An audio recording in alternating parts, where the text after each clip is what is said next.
백성이 사무엘에게 이르되 사울이 어찌 우리를 다스리겠느냐 한 자가 누구니이까 그들을 끌어내소서 우리가 죽이겠나이다.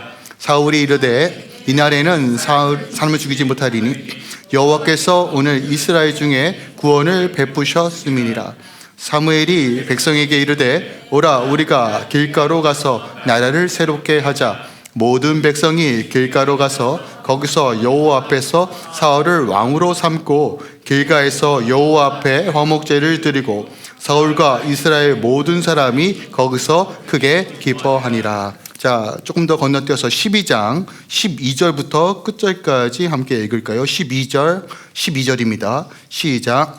너희가 암몬 자손의 왕 나하스가 너희를 치러 옴을 보고 너희 하나님 여호와께서는 너희의 왕이 되심에도 불구하고 너희가 내게 이르기를 아니라 우리를 다스릴 왕이 있어야 하겠다 하였도다.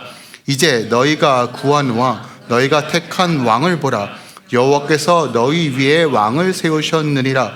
너희가 만일 여호와를 경외하여 그를 섬기며 그의 목소리를 듣고 여호와의 명령을 거역하지 아니하며 또 너희와 너희를 다스릴 왕이 너희 하나님 여호와를 따르면 좋겠지만은 너희가 만일 여호와의 목소리를 듣지 아니하고 여호와의 명령을 거역하면 여호와의 손이 너희의 조상들을 치신 것 같이 너희를 치실 것이라. 너희는 이제 가만히 서서 여호와께서 너희 목전에서 행하시는 이 큰 일을 보라. 오늘은 밀 베는 때가 아니냐? 내가 여호와께 아뢰니니 여호와께서 우레와 비를 보내사 너희가 왕을 구하니 곧 여호와의 목전에서 범한 죄악이 큼을 너희에게 밝히 알게 하시리라. 이에 사무엘이 여호와께 아뢰매 여호와께서 그날에 우레와 비를 보내시니 모든 백성이 여호와 사무엘을 크게 두려워하니라. 모든 백성이 사무엘에게 이르되 당신의 종들을 위하여 당신의 하나님 여호와께 기도하여 우리가 죽지 않게 하소서. 우리가 우리의 모든 죄에 왕을 구하는 악을 더하였나이다. 사무엘이 백성에게 이르되 두려워하지 말라. 너희가 과연 이 모든 악을 행하였으나 여호와를 따르는 데에서 돌아서지 말고 오직 너희의 마음을 다하여 여호와를 섬기라. 유익하게도 못하며 구원하지도 못하는 헛된 것을 따르지 말라. 그들은 헛되니라. 여호와께서는 너희를 자기 백성으로 삼으신 것을 기뻐하셨으므로 여호와께서는 그의 크신 이름을 위해서라도 자기 백성을 버리지 아니할 것이요 나는 너희를 위하여 기도하기를 쉬는 죄를 여호와 앞에 결탄코 범하지 아니하고 선하고 의로운 길을 너희에게 가르칠 것인즉 너희는 여호와께서 너희를 위하여 행하신 그 큰 일을 생각하여 오직 그를 경외하며 너희의 마음을 다하여 진실히 섬기라. 만일 너희가 여전히 악을 행하면 너희와 너희 왕이 다 멸망하리라. 아멘. 하나님의 말씀입니다. 자, 오늘 본문으로 승리의 날 누가 왕인가 라는 제목으로 함께 오늘 11장 12장 말씀을 살펴보겠습니다.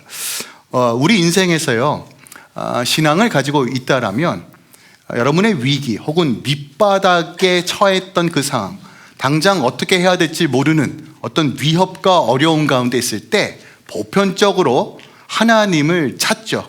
그죠? 평상시에는 하나님 잘 안 찾다가 그래도 답이 보이지 않을 때 소망이 보이지 않을 때 하나님께 부르짖고 기도하고 하나님 살려달라고 하는 것이 보편적으로 신앙을 가지고 있는 사람들의 모습입니다. 만약에 여러분들이 어려움과 위기가 있는데도 하나님을 찾지 않는다? 그 문제 있는 거예요.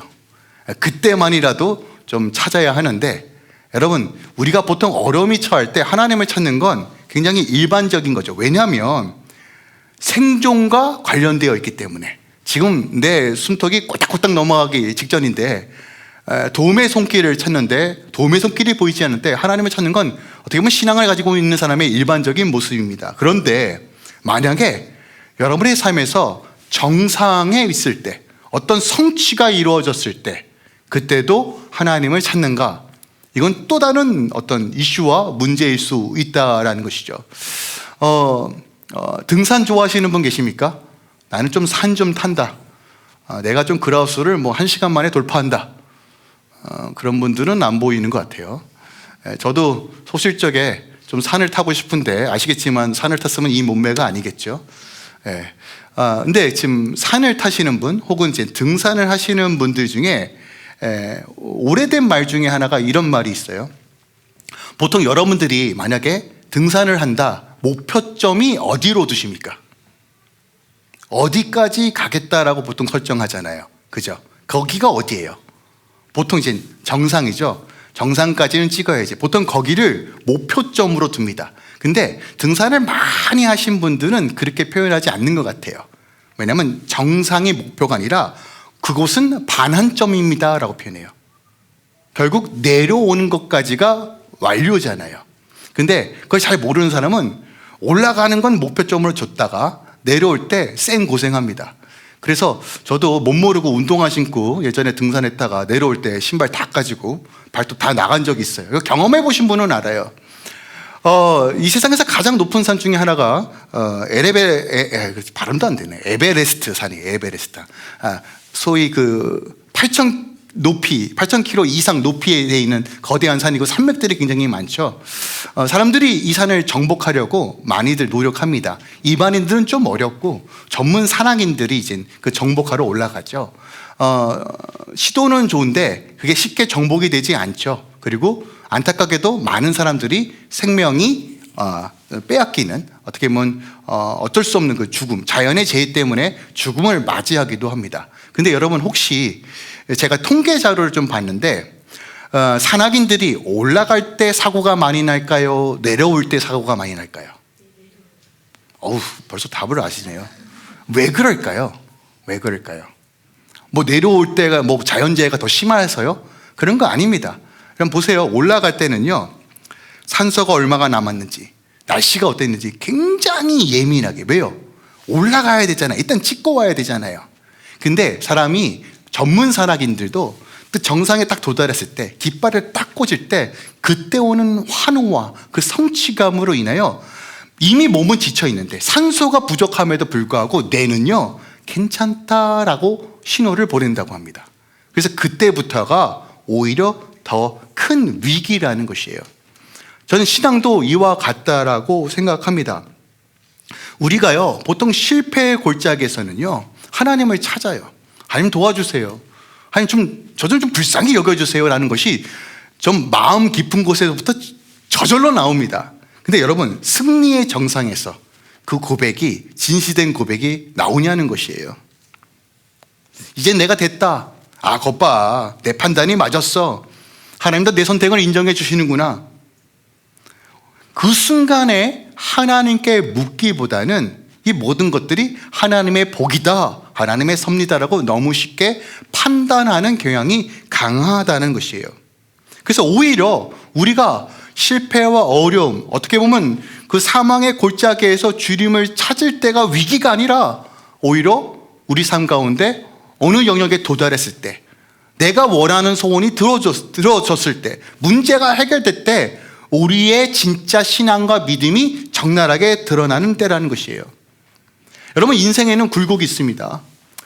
성공이 있을 때가 있고 실패가 있을 때가 있고 건강할 때가 있고 건강을 잃을 때가 있고, 이 굴곡 속에서 우리가 주목해야 되는 건 뭐냐면, 힘들고 어려울 때만 예수님 찾고 주님을 찾는 것이 아니라 우리 삶의 모든 영역에서 내 삶을 인도하시는 분이 누구인지를 인지하고 확인할 수 있는 감각과 그 믿음이 결국 우리의 삶의 가장 핵심이라는 것을 오늘 사무엘상이 우리에게 가르쳐주고 있다는 거예요.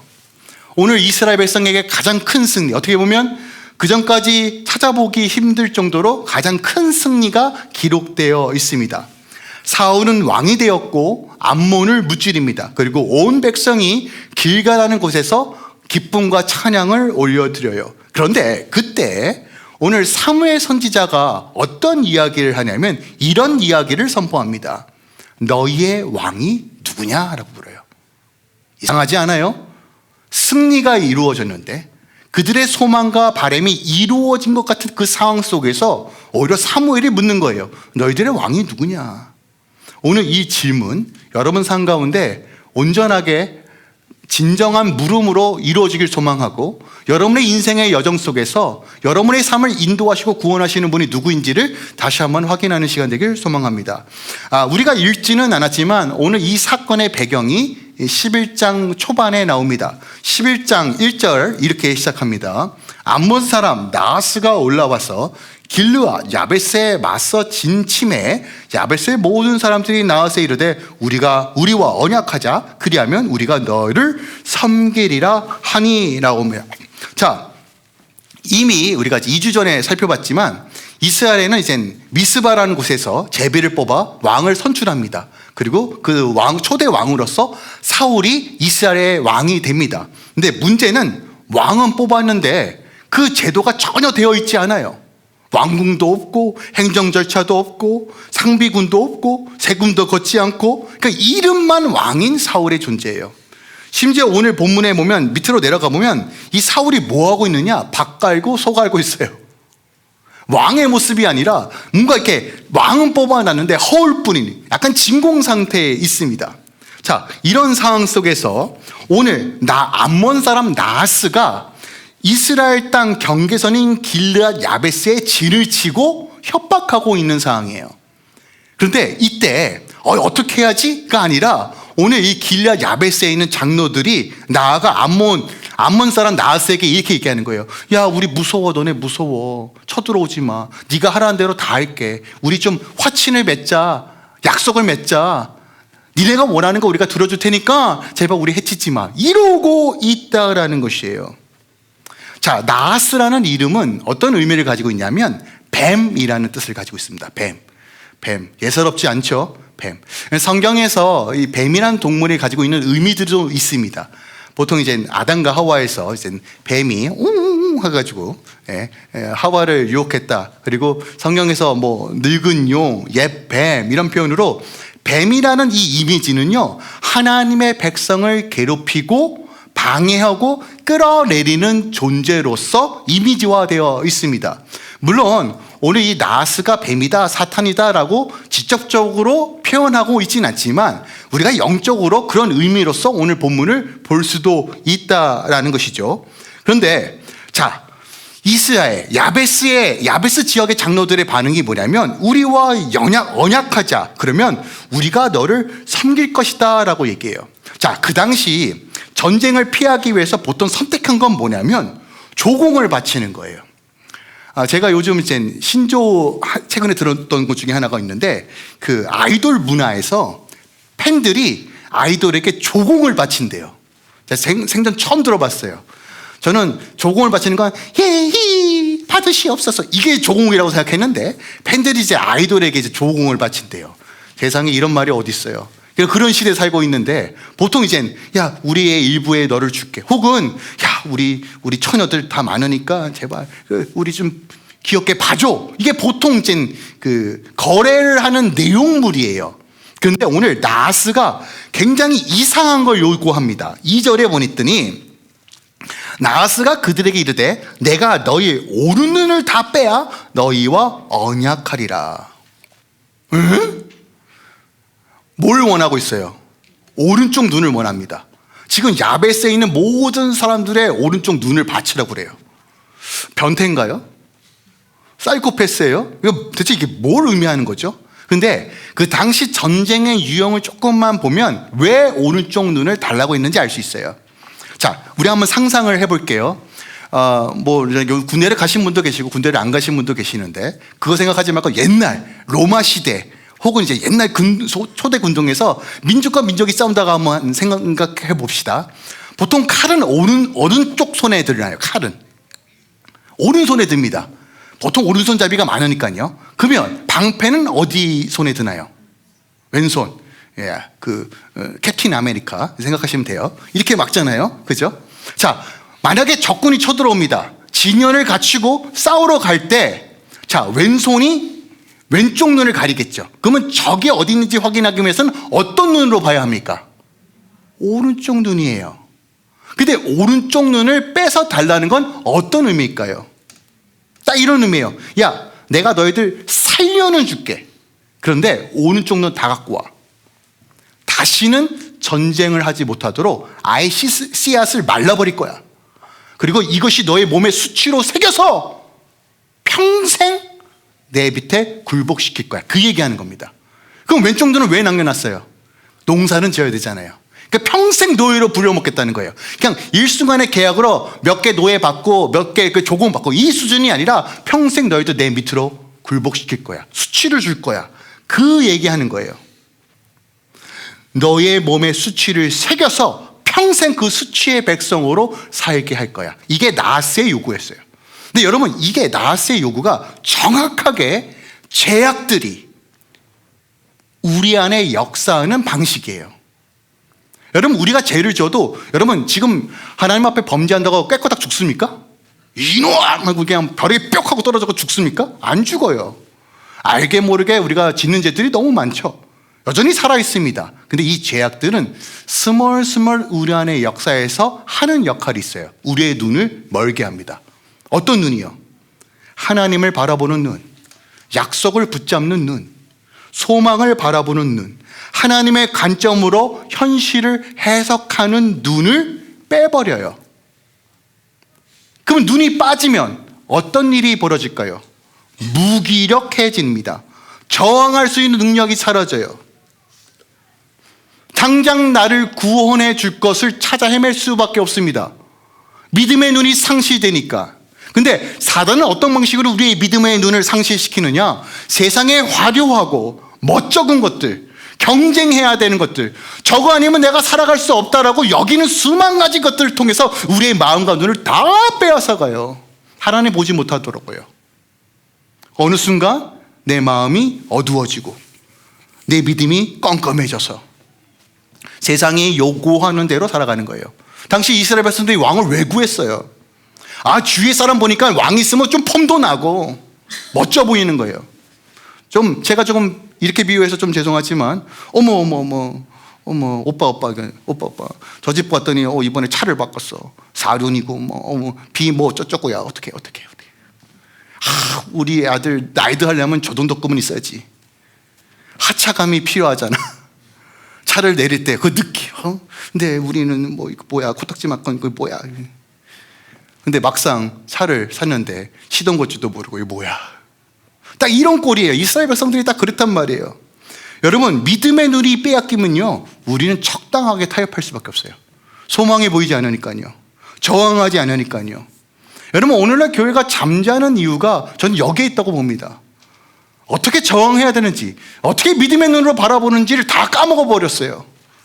그 이유가 뭐예요? 죄와 타협하고 어느 순간 내가 죄악에 물들어 있음에도 불구하고 내 믿음의 눈이 꺼져감에도 불구하고 그것을 인지하지 못하고 있는 이스라엘의 모습이 오늘날 우리의 모습은 아닌가 하는 것이에요. 그런데 이런 요구에 오늘 야베스 사람들의 반응이 뭐냐면 이렇게 반응합니다. 봤더니 3절이에요. 야베스 장로들이 그에게 이르되, 그에게는 그 나하스예요. 나하스에게 이르되, 야, 우리에게 이래 동안 말민을 주어 우리가 이스라엘 온 지역에 전령을 보내게 하라. 만일 우리를 구원할 자가 없으면 내가 너에게 나가겠다. 무슨 말이에요? 적군에게, 야, 우리 7일 동안 좀 시간을 줘.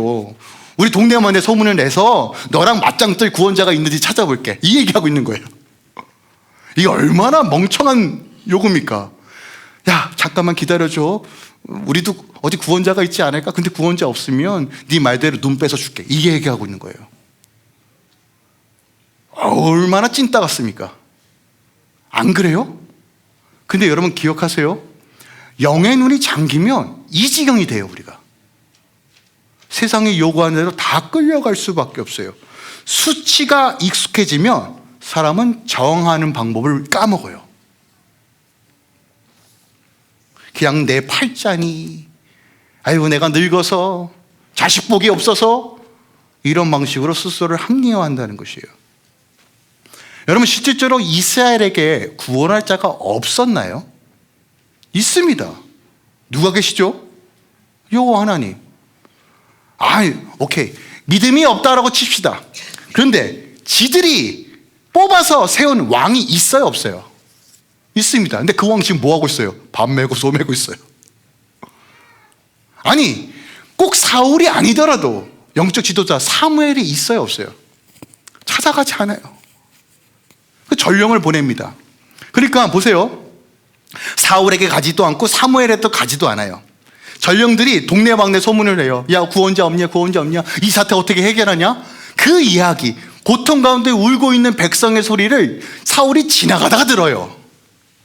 그것이 4절과 5절입니다. 근데 놀랍게 반응합니다. 6절에 보니까, 6절 함께 볼까요? 6절 시작. 사울이 이 말을 들을 때 하나님의 영에게 크게 감동되매 그가 녹아 크게 일어나. 쉽게 얘기해서 이렇게 표현해서 그렇지만 약간 빡이 돌았어요. 거룩한 분노가 일어납니다. 근데 이게 누구에 의해서 일어났다고요? 하나님의 영이 임하였더니, 감동되었더니. 여기서 감동되다는 건 돌진하다, 덮치다는 것이에요. 그러니까 사울을 움직인 건 사울의 의지가 아닙니다. 하나님의 영에 감동되어서 사울이 거룩한 분노가 일어납니다. 그리고 그가 했던 행동이 있어요. 오늘 본문에 보면 소 한 결이라고 되어 있어요. 결이는 소 2마리입니다. 2마리에서 소 메고 밭갈굴 썼으니까 소 2마리가 끌고 가고 있는데 그 소 2마리를 잡아버려요. 12조각으로 나누어서 각 지파에게 보내버립니다. 야, 모여. 나 왕이야. 모여. 여러분 생각해 보세요. 제도도 없고 왕궁도 없고 아무것도 없는 상태에서 야, 나 왕이니까 좀 모여줄래? 이런다고 애들이 모입니까? 안 모이겠죠. 근데 오늘 본문에 봤더니 33만 명이 모입니다. 어마어마한 숫자예요. 그 중에 유다 직속만 3만입니다. 오합지졸이 모여요. 오늘 성경이 무엇을 얘기할까요? 사울이 정치를 잘해서? 말이 잘해서? 탁월한 전략가라서? 아니에요. 사울이 한 행동은 하나입니다. 손잡고 순종했을 뿐이에요. 그런데 하나님께서 이스라엘 백성들을 모으세요. 오늘 본문에 봤더니 7절에 여호와의 두려움이 백성에게 임하매 그들이 한 사람같이 나온지라. 여러분, 하나 되는 놀라운 원리는요, 우리의 노력이 아니에요. 시스템이 아닙니다. 민족이 하나 되고 교회가 하나 되는 방식, 여러분의 가정이 하나 되는 유일한 방식은 하나님의 영 가운데 통치와 다스림을 받는 거예요.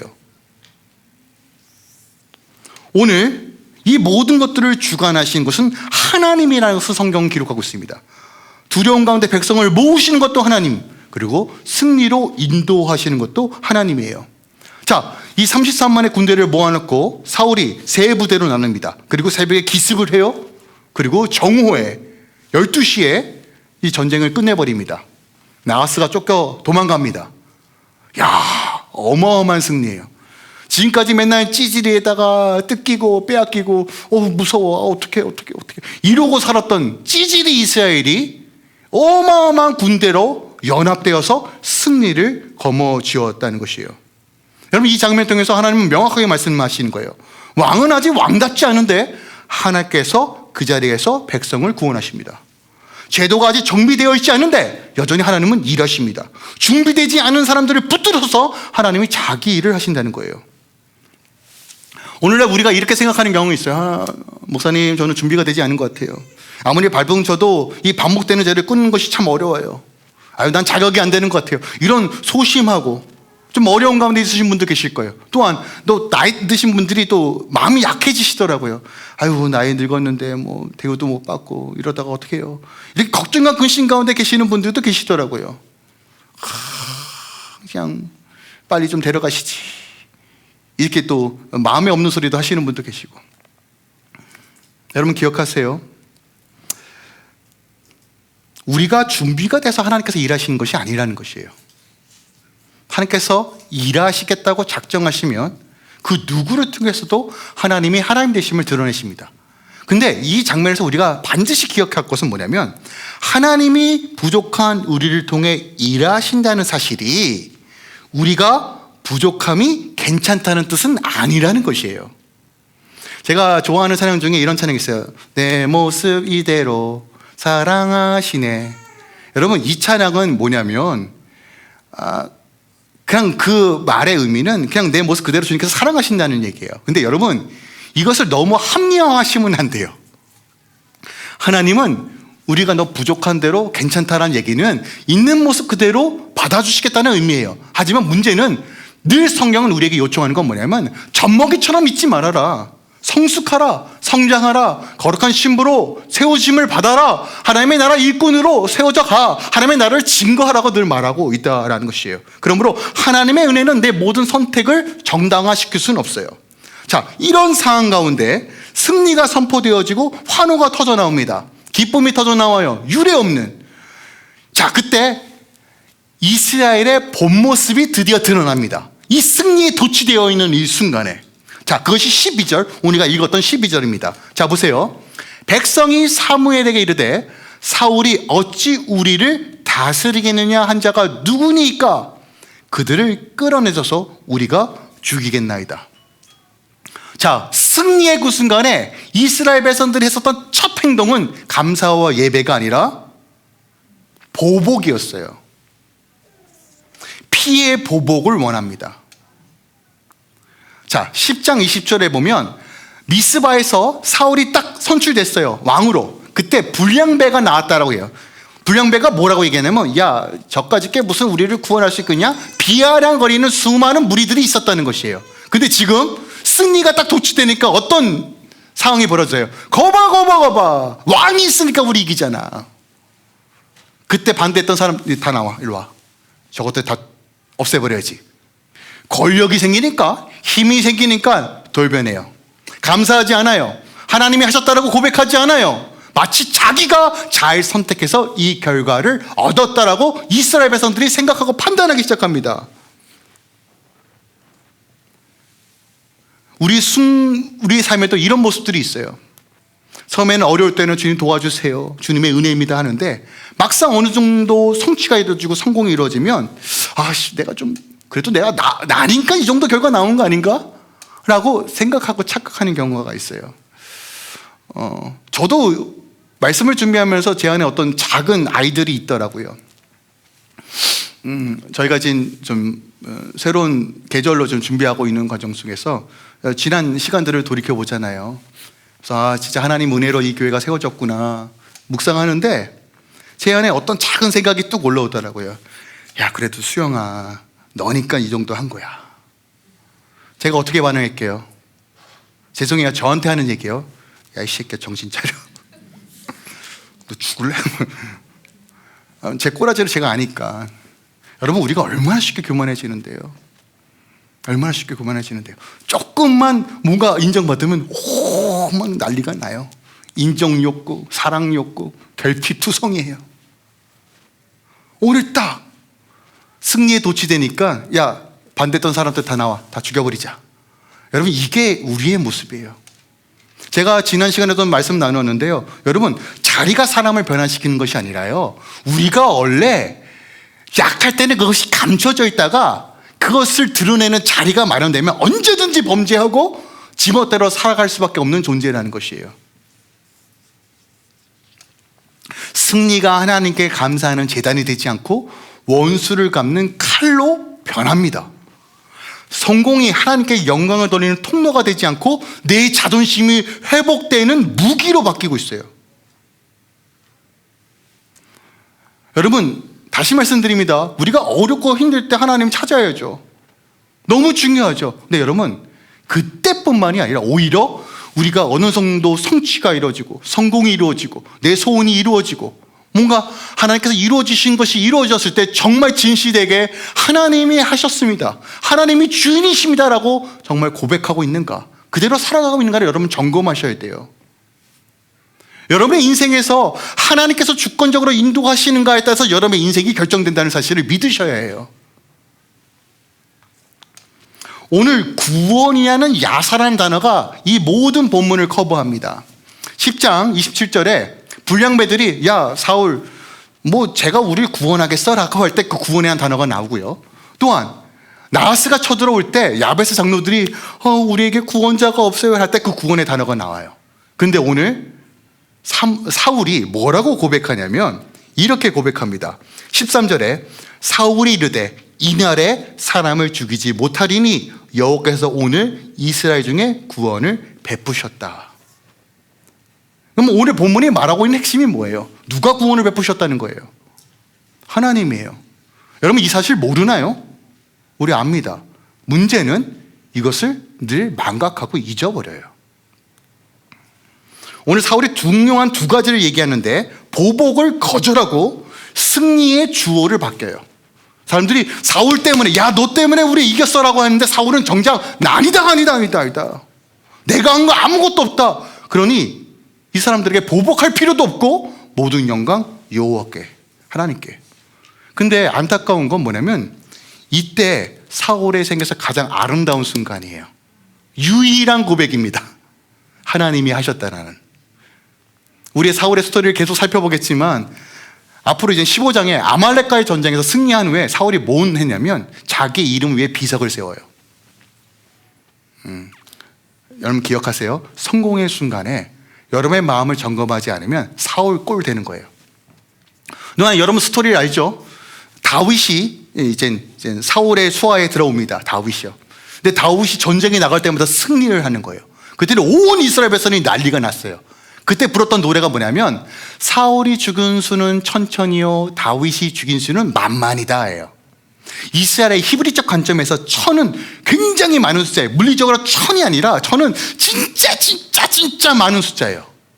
그러니까 이렇게 얘기하는 거야. 야 사울이 적군을 죽인 수 진짜 많어.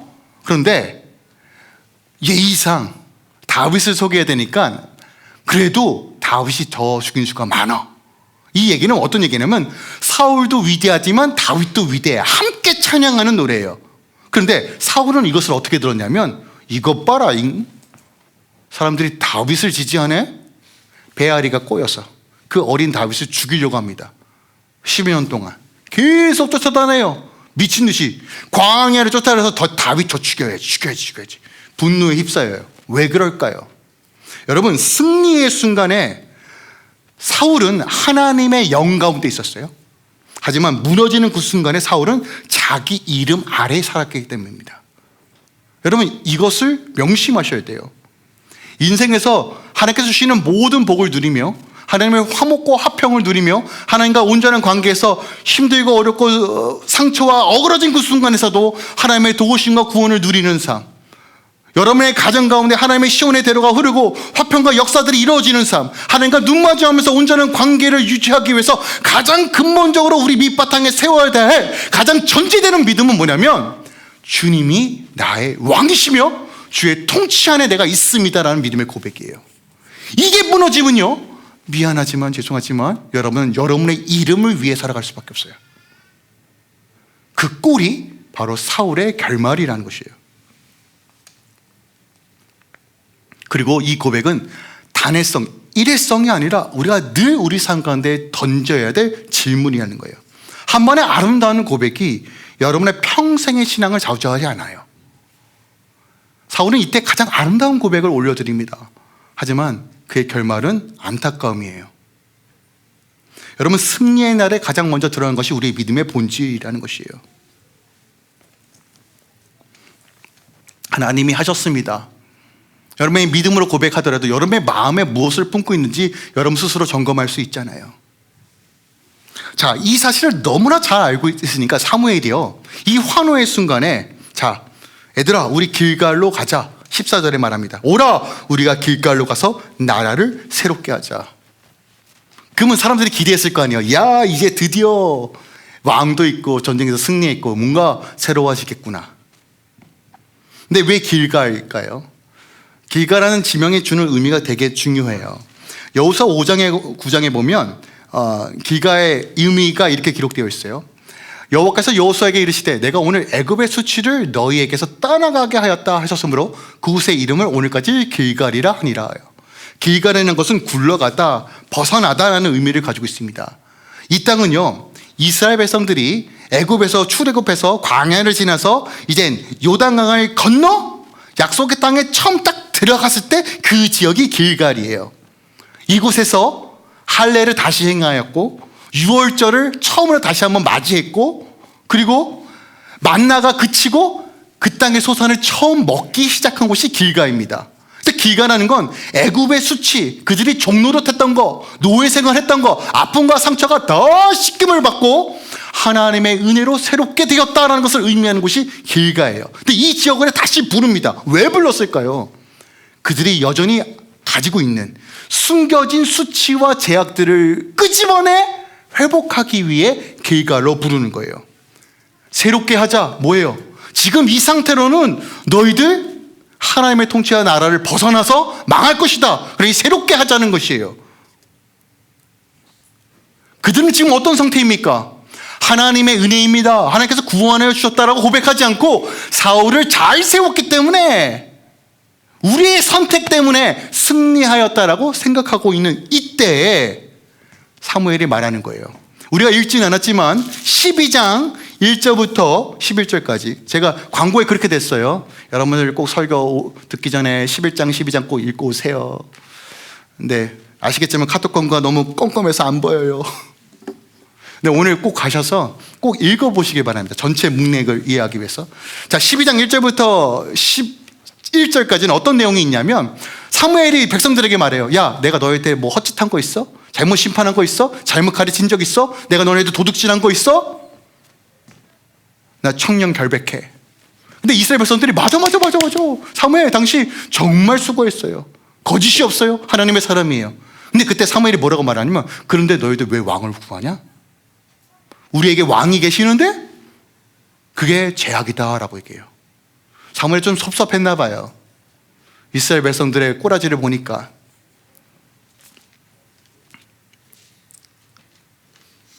사무엘의 말씀의 핵심은 이거예요. 하나님께서 주신 승리가 너희들이 잘해서 준 것이 아니다. 그러면 우리가 한번 고민해 봐야 돼요. 하나님께서 왜 이스라엘 백성들을 승리로 인도해 주셨을까? 그들이 잘못된 선택을 했음에도 불구하고, 여러분, 하나님은 언약에 신실하신 분이에요. 그들을 불쌍히 여기셨고 그들을 구원하여 주시길 원하는 하나님의 마음의 본질이라는 거예요. 그들이 잘해서가 아니라요. 여러분, 실질적으로 이스라엘 백성들이 왕을 구한 건 죄가 아닙니다. 신명기에도요, 이미 구약에서 하나님께서 이스라엘 백성들이 왕을 구할 것을 다 알고 계셨고 왕의 제도를 이미 다 가르쳐 주셨어요. 무슨 얘기냐면, 이들은 반드시 왕을 구할 것이라는 걸 알고 계셨단 말이에요. 그러니까 지금 왕을 구한 것 자체가 죄가 아니라 그들의 마음의 동기가 죄라는 것을 지적하시는 거예요. 여러분 기억하세요. 우리가 아무리 좋은 척을 하고 선한 행동을 해도요, 사람을 속일 수 있어도 하나님은 속일 수 없어요. 근데 우리가 사람을 속이면 하나님도 속일 수 있다고 생각해요. 여러분, CCTV 앞에서 범죄할 수 있습니까? 나 이거 훔쳐가요 할 수 있어요? 못합니다. 그런데요, 불꽃 같은 눈으로 보고 계시는 하나님이 지금 내 삶을 감찰하고 계시는데 하나님 없는 것처럼 살아요. 그게 우리의 모습이라는 거예요. 오늘 말씀 가운데 지적하시는 건 뭐냐면, 우리의 동기, 우리의 마음의 상태를 보라는 거예요. 너희 삶의 중심에 하나님이 계시냐? 흥할 때도, 망할 때도, 건강할 때도, 건강하지 않을 때도, 있을 때나 없을 때나 너의 중심의 삶에서 하나님의 통치와 바람을 너의 마음속 깊은 곳에 새기고 있는가? 그걸 질문하고 있는 것이에요. 근데 그것이 벗어나는 순간 그들은 겉으로는 종교 생활해요. 하나님 섬긴다고 말하지만 여전히 지가 소견대로 살아간다는 것이에요. 여러분, 이스라엘 백성들은 단 한 번도 하나님을 거부한 적이 없어요. 나 이제부터 하나님 안 믿으래 삐쳐서 삥 하고 도망간 적이 없단 말이에요. 그들은 이제 우리는 선택받은 백성입니다. 우린 여호와만 섬기겠습니다. 입으로는 늘 하나님 섬겼어요. 그런데 뒷구멍으로는요, 바알, 아세라, 오, 나한테 돈 준 거, 어머, 저순이 섬기면 애를 낳는다고, 오, 할렐루야. 양다리 다 걸치면서 우리는 여호와만 섬깁니다. 여러분, 이게 우리에게는 없나요? 우리가 하나님을 믿는다고 말하지만 여전히, 그래도 통장에 잔고에 돈은 좀 있어야 되는 거 아니야? 하나님을 믿지만 그래도 누군가에게 인정을 요구하는 우리 욕구들, 하나님을 믿지만 자녀가 내 그림대로, 내 뜻대로 움직여야 된다고 생각하는 마음들, 하나님을 믿지만 여전히 내가 통제하고 싶어하는 수만 가지 것들, 하나님을 부정하지는 않지만 우리 안에 세우는 많은 작은 왕들이 있지 않아요? 그래서 오늘 사무엘이 말하는 거예요. 여호와께서 너희 왕이 되심에도 불구하고, 우리 삶 가운데 주인 되신 하나님이 계심에도 불구하고, 그가 구원자이시며 전능하신 하나님이라 사실을 알매도 불구하고 우리는 마치 하나님이 없는 것처럼 사는데 필요할 때만 하나님을 찾는다는 것이에요.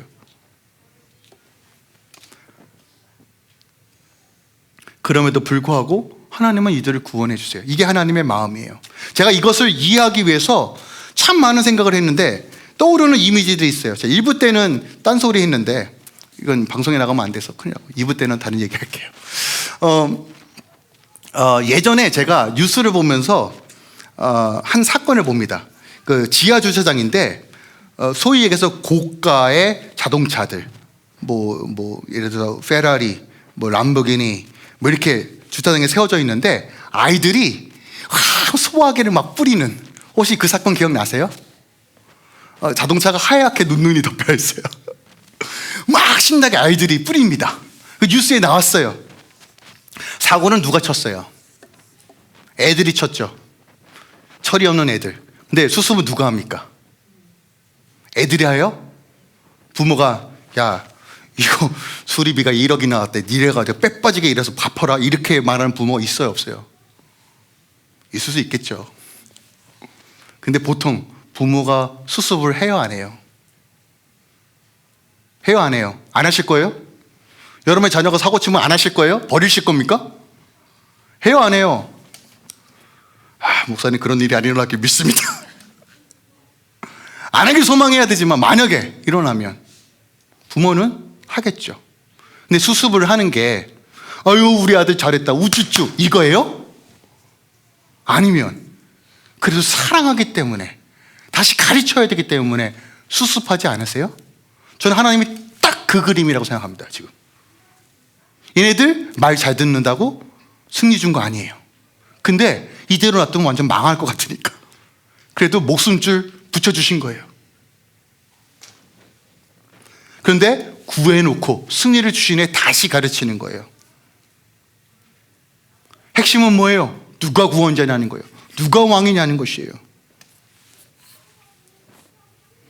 오늘 13절에 너희가 구한 왕, 너희가 택한 왕을 보라. 여호와께서 너를 위해 왕을 세우셨다. 그런데 경고하는 말이 뭐예요?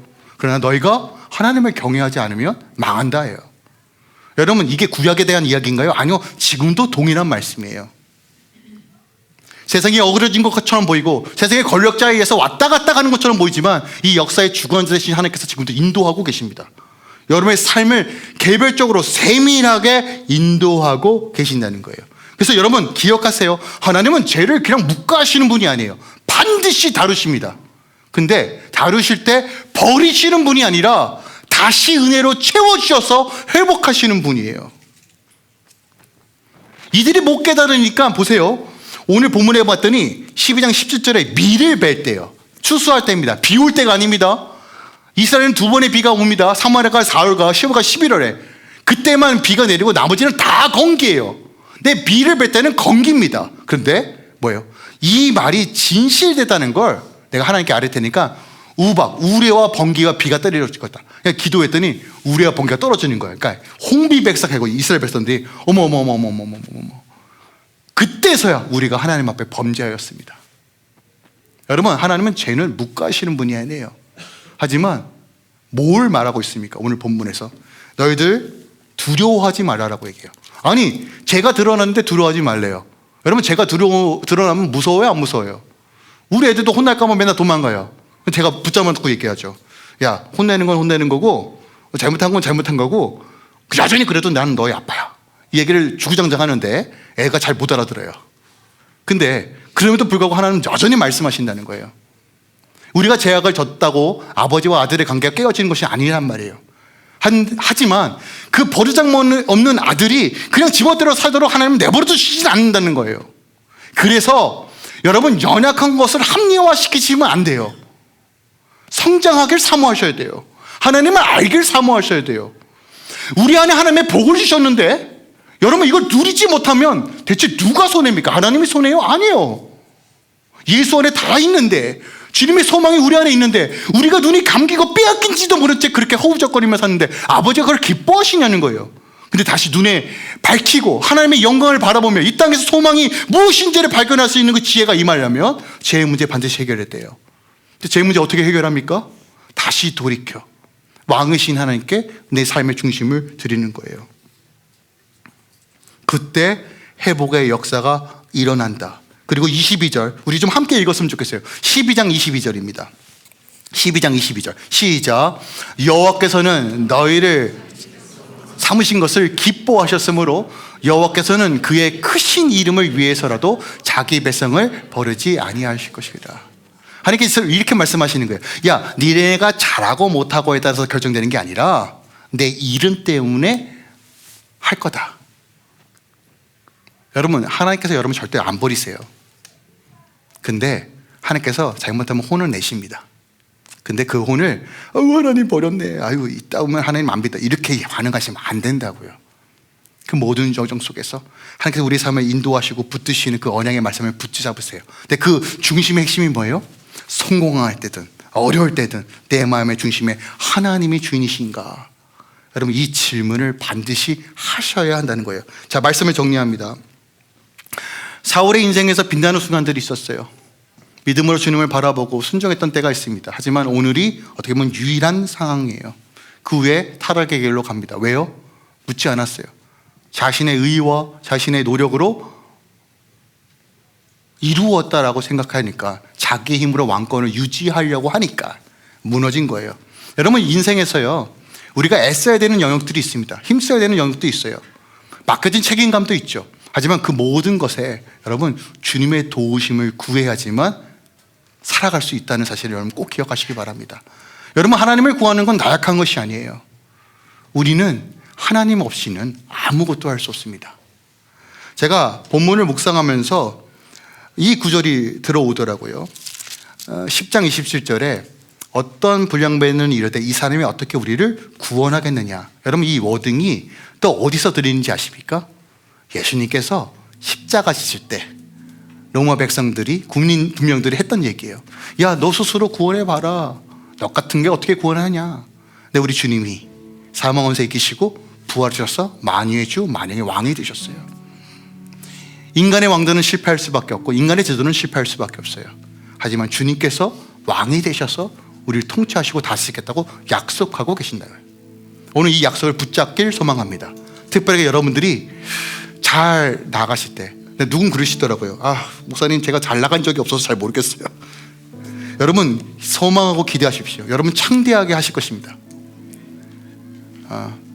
제가 이렇게 얘기하면 또 번영신학이라고 얘기하시는데, 여러분 부자 되세요. 거룩한 부자, 목적 있는 부자. 하나님의 나라를 위해 하나님, 내가 정말 주님께 주인 된 삶으로 드러내겠습니다. 여러분, 이런 소망을 좀 가지시길 바랍니다. 하나님께서 왜 안 해주시겠어요? 문제는 내가 정말 주님께 붙들릴 마 있는가? 주님을 왕으로서 여기고 있는가? 내 마음의 중심의 왕은 누구인가? 여러분, 이 질문은요, 좋을 때든 나쁠 때든 늘 우리 삶 가운데 던져야 될 질문이고, 그 질문 가운데 다시 우리 마음을 점검하여 주님께 나아가야 하는 것, 이것이 가장 믿음과 신앙의 본질이시고, 우리 주 되신 예수 그리스도를 바라보며 걸어가는 것이 가장 복된 삶이라는 것, 오늘 이 말씀 붙잡고 한 주 살아내시길 예수 그리스도 이름으로 축원드립니다.